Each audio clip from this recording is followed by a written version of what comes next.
오늘은 우리가 김문등갑 5번째 강의 5강째입니다. 오늘은 8개 생기법, 8개 생기법을 우리가 공부를 시작할 텐데,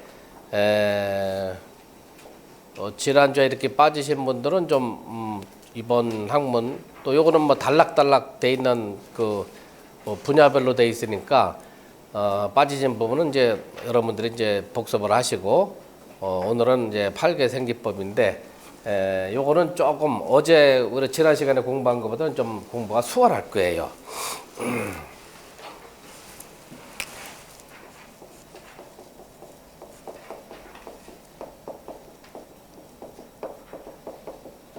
팔개 생기법인데, 책에 따라서 또 어떤 책은 생기 80법이라고 해서 써는 책도 있어요.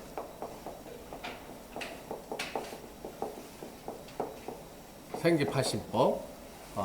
그러나 8개 생기법으로 많이 통용이 되고 있어요. 그래서 여러분들은 8개 생기법이다. 그렇게 생각하시고, 주역에 그 8개를 활용하면서 첫 번째 본계가 변해서 생기가 나기 때문에 8개 생기 이렇게 붙여가지고 8개 생기법이다. 이렇게 여러분들이 공부를 하시면 알고 계시면 되고요. 요거를 우리가 이제 요약을 해드리면은 8개 생기하고 지난 시간에 팔문신장하고 내용이 일치되는 부분은 이제 같이 연계를 해가지고 여러분들이 공부를 하시면 이 공부가 좀 수월해져요. 그래서 지난 시간에 배운 거를 잘 보시면은 생기는 생문하고 같다. 이렇게 여러분들이 생각을 해 두시면 됩니다. 생기는 생문하고 같다. 그 다음에 천의. 요 천의는 의원 의자를 쓰는 책도 있어요. 옛날 고대 서적을 보면 의원 의자를 쓴 책들도 있어요. 근데 요즘 저 대만이나 이렇게 일본에서 출간된 책들을 보면 마땅의로 쓴 내용들이 많아요. 그래서 우리도 마땅의로 여러분들이 공부를 하시고요. 절체.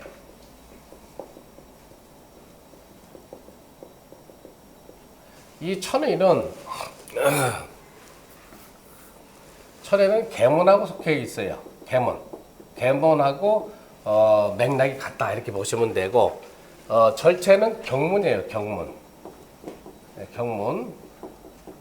경문으로 생각을 하시고,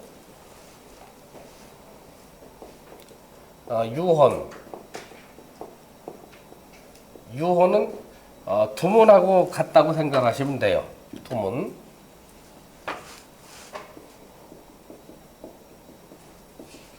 그다음에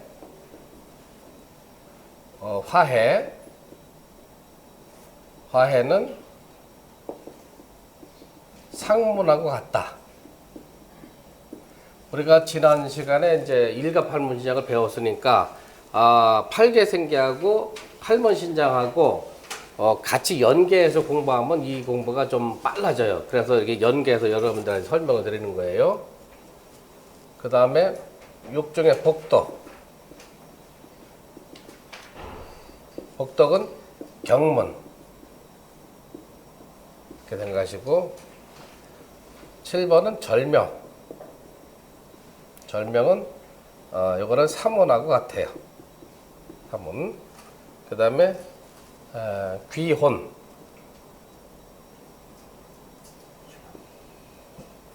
귀혼은 여기는 휴문하고 같아요. 이렇게 생각을 해 두시면 되고요. 그 다음에 요거는 8개가 되고, 요거는 팔문이 되고, 내용은 다 팔문신장 설명될 적의 내용하고 거의 같은데, 생문은 이제 창업 문제 이런 거, 개업하기에 굉장히 좋은 거, 그 다음에 재물이 들어오고, 그 다음에 승진수 같은 거, 공무원들 이런 사람들은, 그 다음에 영전하는 거, 이런 거 전부 다 생기궁에 해당이 된다. 여러분들 그렇게 생각해 두시고요. 계모는 계모는 이 글자들로 보면은 이제 개업 문제가 들어오는데 우선은 개업 문제하고 연관을 짓고요. 그다음에 김은동갑은 이 부적 활용을 많이 해요. 부적하고 그다음에 이제 치병에서는 이제 한약, 그다음에 뜸, 침 같은 게 많이 들어가는데 그래서 부적을 여기다 적어 놓으시고 그다음에 약, 탕약 같은 거 요것도 연관이 많이 돼 있어요. 그다음에 이 계모는 길일의 이 연회, 잔치 같은 거 이런 것도 이 천의달에 많이 하고 그다음에 요 천의는 이 부적하고 연관돼 가지고 산신제 이런 거, 산신제 문제, 뭐 용왕제 문제 이런 거 요런 때 이제 이 계문이 떨어지는 달, 계문이 떨어지는 날짜에 많이 시행을 하고 있어요. 그다음에 요 경문이라는 거는 경문은 경황스러운 일, 경황스러운 일. 그러니까 돌발된 사고나 질병 이런 거, 예. 그다음에 괴이한 일 같은 거, 이건 전부 다 이 절체. 그다음에 사고, 질병수도 들어와요. 그다음에 재물이 손상되는 손재수 문제도 들어오게 돼 있어요. 그다음에 두모는 여행을 주로 맡고 있는데 그다음에 변업이라는 것은 업종을 변해서 바꿔서 일을 해보는 거, 변업 문제. 그건 전부 다 두문이 맡고 있어요. 그래서 이 두문은 맡길 두자인데 즉 휴식을 하라는 얘기예요. 일정 기간은 휴식을 하면서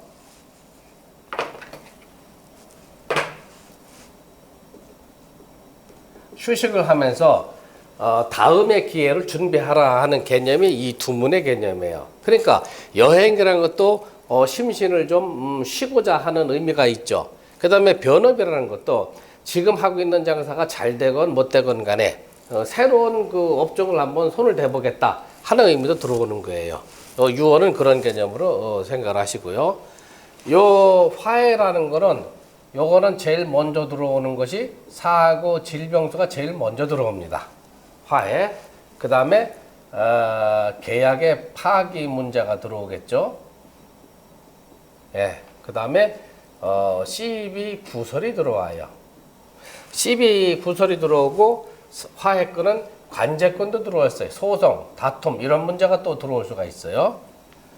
그 다음에 이 복독이라는 것은 요거는 등록, 그러니까 명예를 얻거나 득재 해가지고 재물을 얻거나 하는 문제가 들어오고 그 다음에 집안의 경사, 희경사, 좋은 일 같은 거, 그 다음에 승진서 이렇게 들어와요. 그 다음에 집안의 증개축 문제, 그 다음에 사업의 확장 문제 이런 것도 전부 다 복덕대로 해주면 좋다. 이 사문은 절명하고 독한데 이거는 큰 사고, 그 다음에 큰 질병 이렇게 생각하면 되죠. 그 다음에 만약에 사문하고 절명이 동시에 궁에 떨어지면은 그거는 나이 드신 분들은 사망하는 문제도 들어와요. 사망. 그 다음에 아주 대형 사고, 큰 수술권 이런 것들이 들어온다 이렇게 생각하시면 돼요. 거의 예외가 없이 그렇게 닥쳐오더라고요 보니까. 그래서 여러분들이 1년 신수국을 풀든지 평생 사주국을 풀든지 풀어가지고 한 궁에 사문절명이 떨어지면은 아주 큰 사고가 이제 예견이 되는 건데 일진궁에 왕하면은 중상으로 끝날 수가 있어요. 일진궁에 왕하면은 중상 아니면 사망권이다 이렇게 생각을 해두시면 됩니다. 그 다음에 이제 귀호는 휴문인데 계유생이 이제 삼글면이라고 그랬잖아요. 휴문은 요것도 대체로 뭐 창업 개념 재물에 들어오는 그런 경우가 많지만은 이장 문제, 묘소의 이장, 그 다음에 사처하는 문제, 이런 문제가 가장 먼저 들어와 있어요. 그 다음에 변업 문제도 여기 또 들어와 있어요. 여기서의 변업은 유언에서의 변업은 비슷한 업종에서 바꿔 들어가는 거고, 요 기원 휴문에서의 변업이라는 것은 전혀 다른 업종으로 다시 개업하는 그런 개념이 많이 들어와 있어요. 그래서 요 휴문이라는 거는 길문이지만은 팔계생계하고 연결해서는 귀혼하고 연결이 된다. 혼이 다시 제자를 찾아 들어오는 거죠. 그래서 새로운 일을 시작하는 거. 또 어떤 큰 의미로 보서는 창업하는 문제, 개업하는 문제하고 같이 연결이 될 수가 있다. 책에는 이제 여러 가지 설명들이 많이 나와 있는데요. 그걸 여러분들이 기본 틀은 요거를 여러분들이 꼭 외워두시라는 얘기죠. 여기서 조금씩 변화되는 내용들이 많지만은 책에 있는 내용도 여러분들이 몇 번씩 읽어가지고 전부 다 숙지를 해놓으시고, 요 내용은 항상 여러분들이 외워두시면 굉장히 활용하기가 좋다. 그 다음에 팔계생기를 부법하는 거는, 팔계생기 부법은 중궁의 집안수, 중궁의 집안수에 해당되는 궁의 괴를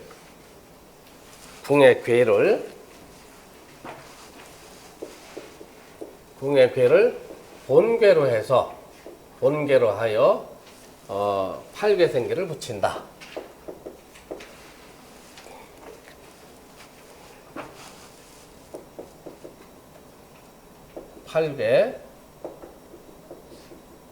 팔계생기를 부법한다. 이거 중요한 거예요. 중궁의 집안수에 해당되는 궁의 괴를 본괴로 해서 팔계생기를 붙인다 하는 거 여러분들이 꼭 기억을 해 두시고요. 그 다음에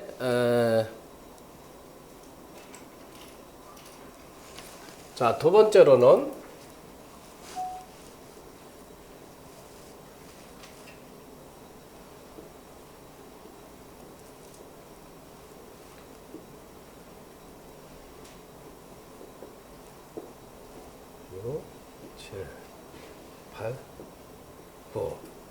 자, 만약에 여러분들 생각했을 적에요. 그 천반수가 4고 집안수가 1이다. 그러면은 여기가 그 감궁이 되고, 여기가 간궁이 되고, 그 다음에 여기가 진궁이 되고, 그 다음에 손궁이 되고, 이궁이 되죠. 그 다음에 여기가 곤궁이 되고, 태궁이 되고, 건궁이 되잖아요. 중궁의 집안수에 해당되는 중궁의 집안수가 1이니까 1번 감궁에 들어가죠. 감궁의 괴는 뭐예요? 감괴죠. 감괴가 본괴가 된다는 얘기예요. 감괴는 어떻게 되어 있어요? 감괴는 이렇게 되어 있죠. 이것이 본괴가 된다는 얘기죠. 그 다음에 변화되는 거는 이 본괴가 맨 위에 있는 건 상효, 요거는 중효, 요거는 하효. 그래서 상중하까지 내려와서 중상으로 올라가고, 상까지 다 올라갔으면 다시 중하로 내려오는 거예요. 변화되는 과정이. 그러니까 여러분들 손가락을 펴면은 요게 상, 요게 중, 요게 하. 요 세 손가락을 항상 여러분들이 염두에 두시고 활용하실 수 있으면 굉장히 편해요. 팔계생기 붙여나가는 게. 여기까지 이제 여러분들이 이렇게 알아두시고, 세 번째로는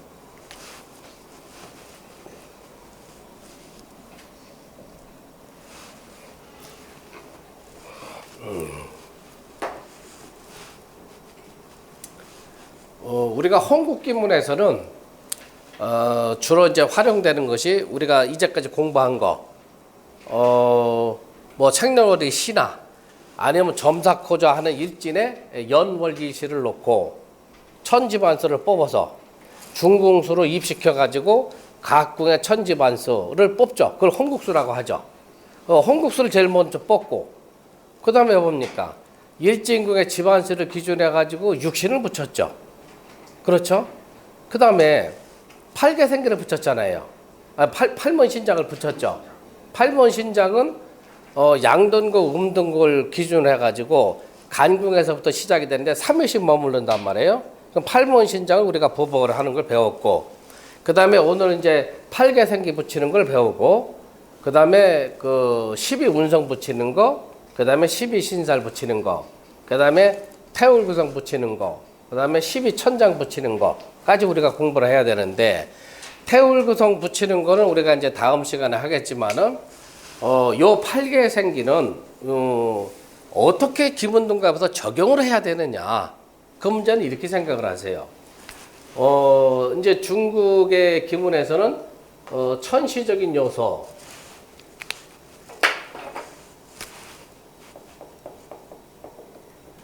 천시적인 요소로는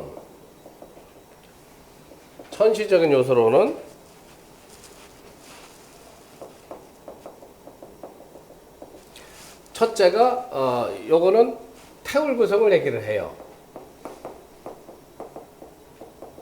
천시적인 요소는 태울 구성이다. 그 다음에 인화적인 요소.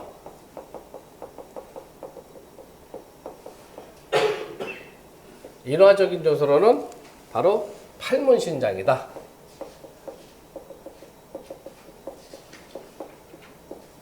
그 다음에 지리적 요소. 지리적 요소로는 팔개생기다.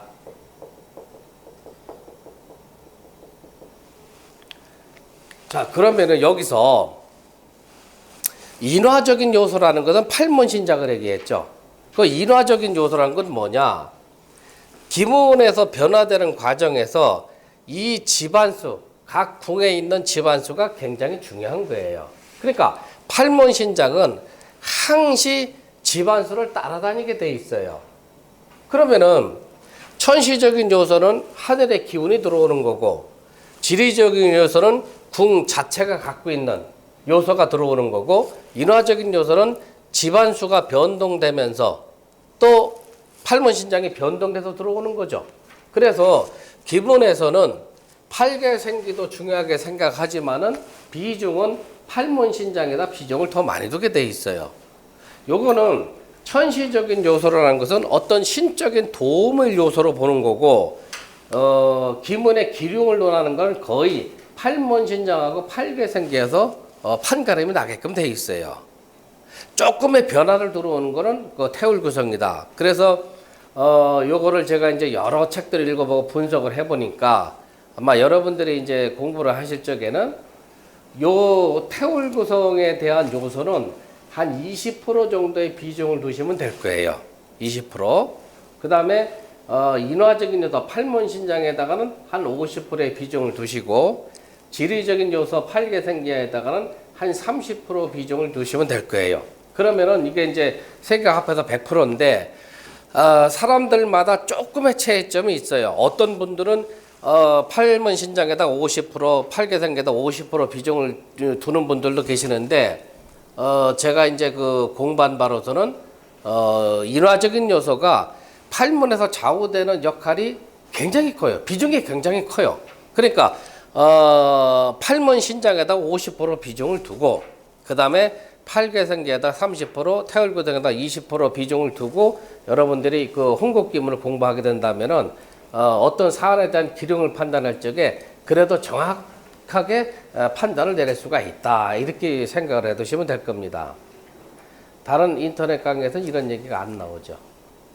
요거는 이제 제가 많이 연구를 했어요. 연구를 해보니까 요 비중을 두고 우리가 어떤 사안에 대해서 기문등갑으로 점단을 내릴 적에, 판단을 할 적에 굉장히 정확도가 높아지더라. 그래서 팔개생기하고 팔문신장의 연계관계 구성 내용으로 여러분들이 숙지를 하셔야 되고, 그 다음에 중궁의 집안수에 해당되는 궁의 괴궁이라고 그래요.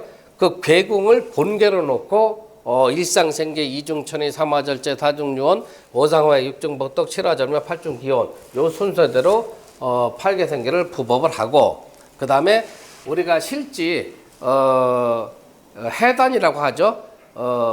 결론을 내릴 적에는 팔문 신장에다 50%의 비중을 두고 팔개생계에다가 30%, 태일고등에다가 20%의 비중을 두고 판단을 내리면 정확도를 기할 수가 있다. 여러분들 그렇게 생각을 해보시고 연습을 할 때나 아니면 실제 문점자가 왔을 적에 점사를 내릴 적에 그렇게 풀어서 하시면은 굉장히 정확할 수가 있다.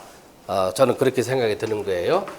자, 우리가 이제 책에 있는 예제를 하나 우리가 들어보고 1964년생으로 돼 있죠? 1964년 4월 17일.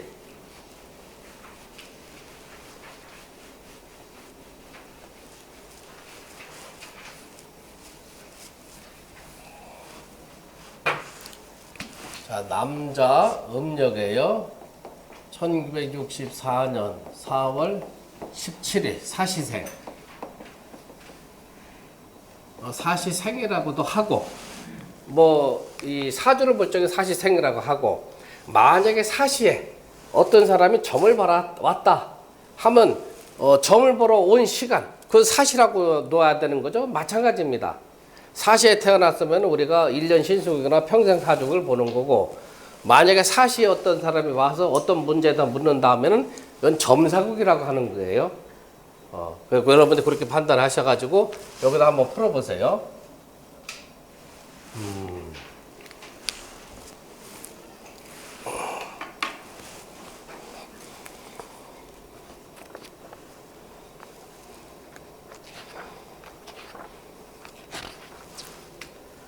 64년이면은 갑진새 4월 17일 기사 7일이면 정축 그다음에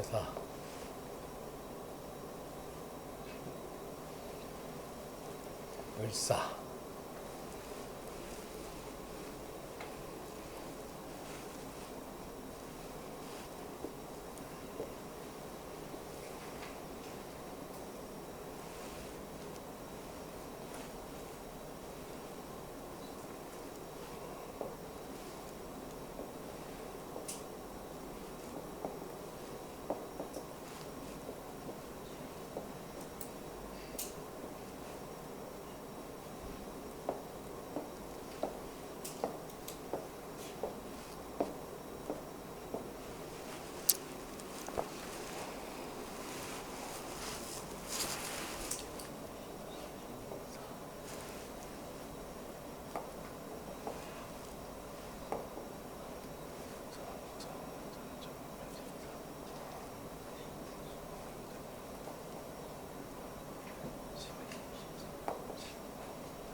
사하우 일이 나오죠.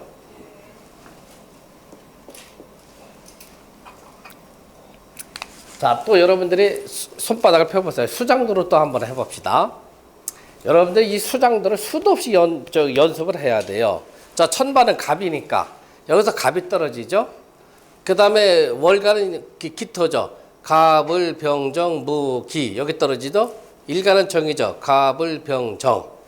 그 다음에 저기죠. 시간은 을이죠. 갑을. 여기 4번 손궁이죠. 그러니까 4번이란 얘기예요. 그 다음에 지지는 연지부터 하면 자축 인묘 진 중궁에 떨어지죠. 그 다음에 사는 자축 인묘 진사 여기 떨어지죠. 그 다음에 축은 자축 여기 떨어지고 사는 자축 인묘 진사 1번 궁에 떨어지죠. 그래서 집안수가 1이라는 얘기예요. 그러니까 숙달을 시켜서 숫자를 대입해서 하지 마세요. 그 숫자 대입하면 그 공부 안 하는 사람들이에요. 손에다 전부 다 넣으세요. 손에다가. 팔머신장도 전부 다 손에다 넣고, 팔개생도 전부 손에 넣고, 12천장도 손에 넣고, 12신살도 손에다 넣고. 그래서 손으로 전부 다 움직이는 거예요. 오른쪽으로는 글을 쓰고. 자, 그러면 1, 4번 이렇게 들어오는데, 여기가 2, 3, 4, 5, 6, 7, 8, 9, 10, 5, 6, 7, 8, 9, 10, 1, 2, 3.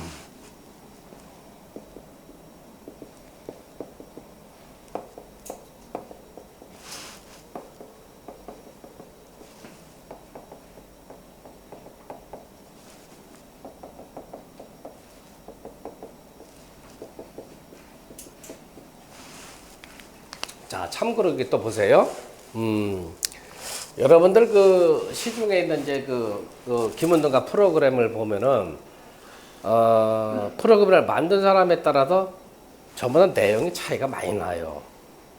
뭐 어떤 사람은 복잡하게 만들어, 어떤 사람은 뭐 같은 내용이지만은 그래도 보기 좋게 이렇게 만들었는데, 제가 이제 그 김은동갑을 이제 공부를 하면서 어떻게 하면 좀 효율적으로 한눈에 볼 수 있게끔 그 김은동갑 책을 저술할 것인가를 연구한 끝에 이제 이렇게 이 홍국수를 다 뽑아 놓은 다음에 맨 앞에다가는 여러분들이 육신을 표시를 해 놓으세요. 이렇게. 이건 육신을 표시해 놓고요. 그 다음에 두 번째로는 우리가 배운 게 뭐예요? 8번 신장을 배웠죠? 8번 신장을 적어 놓으시고, 그 다음에는 팔계생계를 적어 놓으셔야죠. 팔계생계를 적어 놓으시고, 자, 그 다음에 12운성 있죠? 12포태운성. 12포태운성은 여기다가 적어 놓으세요. 12포태도 여기다 적고요. 그 다음에 각종 신살도 다 여기다 적으세요. 요거는 각종 신살. 그 다음에 요 우측에다가는 뭘 적었어요? 대운을 적었죠.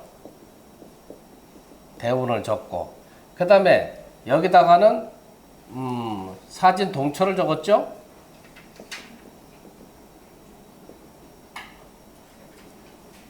사진 동처를 우리가 여기다 표기를 해놨잖아요. 그 여기다 적고, 그 다음에 여러분들이 홍국기문으로 들어가면 홍국기문 여기도 또 상하가 들어와 있어요.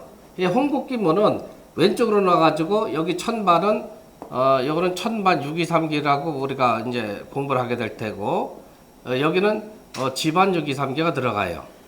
그 다음에 여기다가는 똑같이 사간이 들어갔어요. 사간이라는 건 뭐냐면 일간에 해당되는 거, 그 다음에 연간에 해당되는 거, 월간에 해당되는 거, 시간에 해당되는 거, 거기다 집어. 그러면 여기서부터는 이제 여기가 태울 구성이 또 마지막에 들어가는 게 태울 구성이 들어가야 되겠죠? 태울 구성. 태울 구성은 홍국에다 넣는 분들도 있고 연국에다 넣는 분들도 있어요. 그런데 중국 서적을 보면 태울 구성이 많이 표현이 안 돼 있어요. 그러나 이제 제가 연구를 해보니까 태울 구성은 홍국기문에다 포함을 시켜서 풀어놓으면 많이 도움을 되더라. 그래서 제가 쓴 책에다가는 태울 구성은 홍국기문에다 집어넣었어요. 그러면은 여기 그 홍국기문은 육신, 팔문신장, 팔계생기, 태울 구성이 들어가고, 그 다음에 위 우측으로는 천지만 623개가 들어가겠죠. 그 다음에 여기다가 팔계생계가 또 들어가고, 이제 시가 팔문신장이 들어가요. 그 다음에 천번 구성이 들어가고, 그 다음에 직부팔장이 들어가고, 그 다음에 삼원자백법이 들어가요. 그러니까 우리가 아마 이번 학기는 방학 동안에는 홍국기문은 못 들어가게 되는데, 우리가 연국기문은 못 들어가고 홍국기문을 해야 될 텐데, 요 배열 순서대로 하시게 된다면 여러분들이 굉장히 일목요연하게 볼 수가 있을 거예요. 아마 제가 책에다 서술한 거하고 여러분들 프로그램을 본 거하고는 차이가 많이 날 거예요. 제가 많이 연구를 했어요. 어떻게 하면 후학들이 이 학문을 쉽게 배울 수 있을 것인가를 연구를 해보니까 이런 배열을 했을 적에는 한눈에 들어오더라, 공부하는 분들이. 그래서 여러분들도 제가 그 활용하는 방안대로 공부를 해두시면은 굉장히 편리할 것이다 하는 생각이 듭니다. 자, 다시 설명을 드리면은 가운데가다는 그 홍국수를 넣고, 우측에다는 연지면 연지, 월지면 월지, 이제 사진을 집어넣고요. 맨 좌측에는 천반육이삼기, 지반육이삼기가 들어갑니다. 그 다음에 밑에를 반으로 나눠가지고 좌측에는 홍국기문, 우측에는 연국기문을 넣는데, 맨 앞에다가 육신을 붙이고, 팔문신장을 붙이고, 팔계생기를 붙이고, 그 다음에 태울구성을 붙이고, 그 다음에 12포태운성은 위쪽으로 붙이세요. 그 다음에 각종의 신사들도 전부 다 우측으로 붙이고, 맨 위에다가는 대운을 붙이세요. 그 다음에 요 왼쪽에다가는 사간궁이니까 연간, 월간, 일간, 시간을 여기다 적어 놓으세요. 그 다음에 반으로 나누어서는 이제 우리가 홍곡 기본을 포국을 하는 거예요. 그러면은 필요한 사항만 우리가 뽑았으면 되는 거예요. 기본 둔갑은 굉장히 복잡하지만은 문점자가 물어오는 사안이 뭐냐, 그 사안에 해당되는 것만 뽑아서 우리가 활용하면 돼요. 포국이 복잡하지만은 마음대로 우리가 필요한 사항을 뽑아서 우리가 판단 내릴 수가 있다. 그게 또 장점이 되는 거예요. 자, 그러면은 이제 붙여봅시다. 1번은 감궁의 감일궁이죠. 감일궁이면은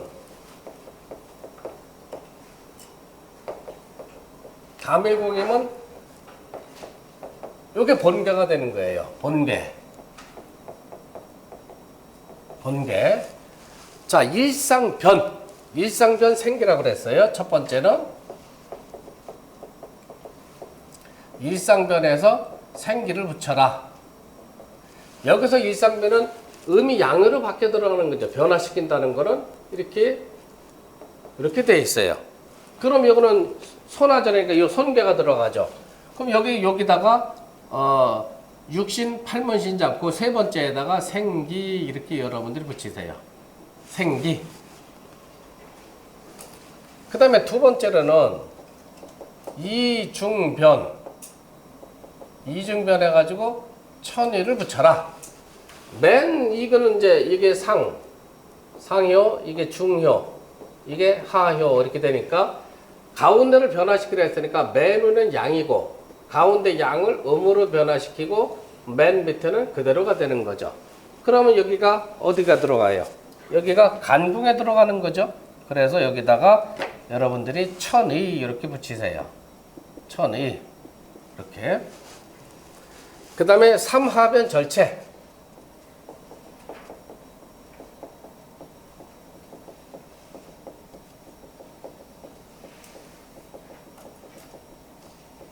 삼하변 절체면은 상효는 그대로, 중효 그대로, 하효는 음에서 양으로 바뀌어요. 그러면 요거 이계가 되는 거죠. 여기에 절체.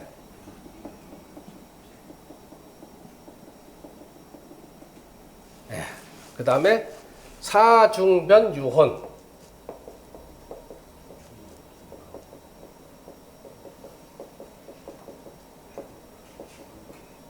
사중변 유혼. 상효는 그대로, 중효가 음에서 양으로 바뀌고 하효도 그대로. 그러면 여기 건궁의 건괴가 되는 거죠. 그래서 여기에 유혼. 그 다음에 오상변 화해.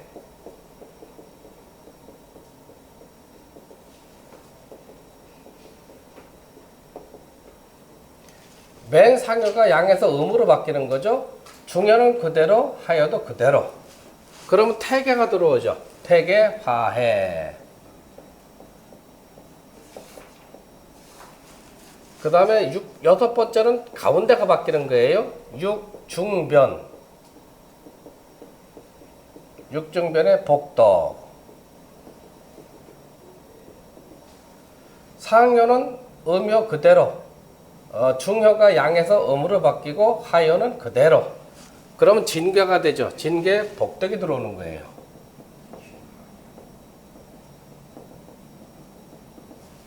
그 다음에 일곱 번째는 칠하변 절명.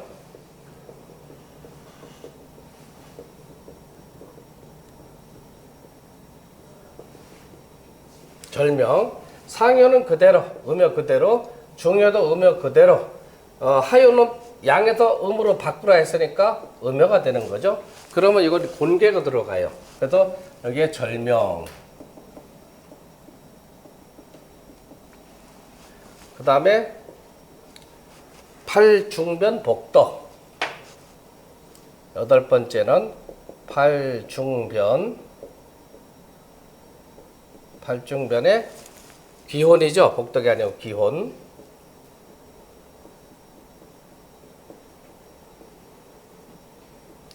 상효는 그대로, 중효가 음에서 양으로 바뀌고 하효는 그대로 돼 있죠. 요거는 감계가 되죠. 여기에 귀혼.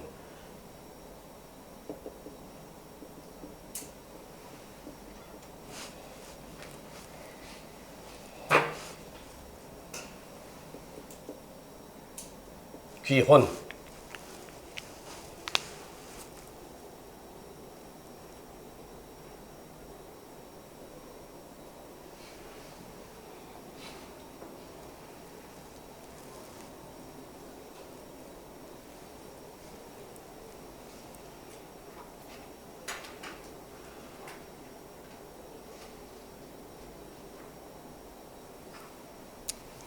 부업하는 건지 여러분들 다 아시죠?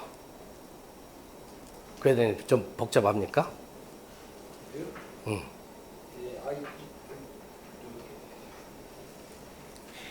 무지개 같아요.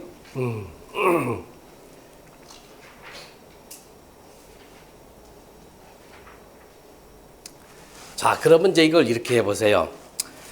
예, 여러분들 또 이제 손을 펴보세요. 펴와서, 지금 중궁의 집안수가 1이니까 이런 감일궁의 감계가 본계가 되는 거죠.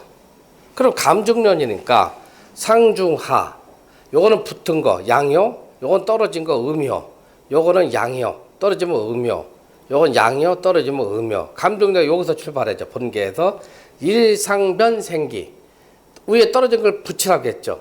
그럼 맨 밑에만 떨어져 있죠. 요거는 손계가 되죠. 여기 생계. 이중변천이, 가운데를 변화시키니까 붙어있는 걸 띄어야 되겠죠. 그럼 맨 위만 붙어있죠. 여기 천이 삼하변 절체, 떨어지는 걸 붙이란 말이에요. 그럼 가운데만 떨어져 있죠. 그래서 여기 이계의 절체. 그 다음에 사중변 유혼이죠. 가운데 떨어진 걸 변화시키려면 붙는 게 변화되는 거죠. 세 개 다 붙이면 뭐예요? 여기 건계에 유혼이 들어오죠. 그 다음에 오상변 화해, 맨 위를 붙은 거를 떨어져야 변화가 되는 거죠. 그러면 위가 떨어져서 여기가 여기 태궁에 화해가 들어오는 거죠. 그 다음에 육중변 복덕, 가운데 붙은 걸 띄니까 변화가 되는 거죠. 그러면 여기 맨 밑에 이 진계에 복덕이 들어오고, 칠하변, 맨 밑을 변화시키려면 띄어야 되거죠. 그럼 세 개가 다 떨어졌으니까 권계에 절명이 들어오고, 그 다음에 팔중변 기혼, 가운데 있는 거 떨어지는 걸 붙여야 되는 거죠. 변화시키라고 했으니까, 그러면 여기 감궁에 기혼이 떨어지는 거예요. 그러니까 상중하, 일상생기, 이중천이, 삼화절제, 사중종, 오상화의 육중부터 칠화절명. 다시 보세요. 일상생기, 이중천이, 삼화절제, 사중종, 오상화의 육중부터 칠화절명. 요거를 여러분들이 다 외워두셔야 돼요. 요거. 그런데 요걸 외워두면은요, 주역에서도 활용하고, 육효에서도 여러분 활용하고, 기문둔갑에도 활용하고, 굉장히 활용 빈도가 높아요. 이사방의 구궁법, 그 다음에 생계복덕 구궁법, 전부 활용할 수 있는 거예요. 그러니까 여러분들이 숙달을 시켜서 1번 궁이다 하면은, 1번은 구궁 정의조상의 감일궁이구나. 그 감계가 기본계가 되는 거다. 감계는 중년이다 붙였구나. 일상변 생기, 이중변 천이, 삼하변 절체, 사중변 유혼, 오상변 화해, 육중변 복덕, 칠하변 절명. 그러면은 나중에 손으로도 안 해요. 머릿속에서 다 암산으로 이걸 다 할 수가 있어요. 그러니까 여러분들이 자꾸 숙달을 시켜서 내 것으로 만들어라. 그러면 굉장히 공부가 숙달되고 빨라지는 거예요, 이게. 자, 우리가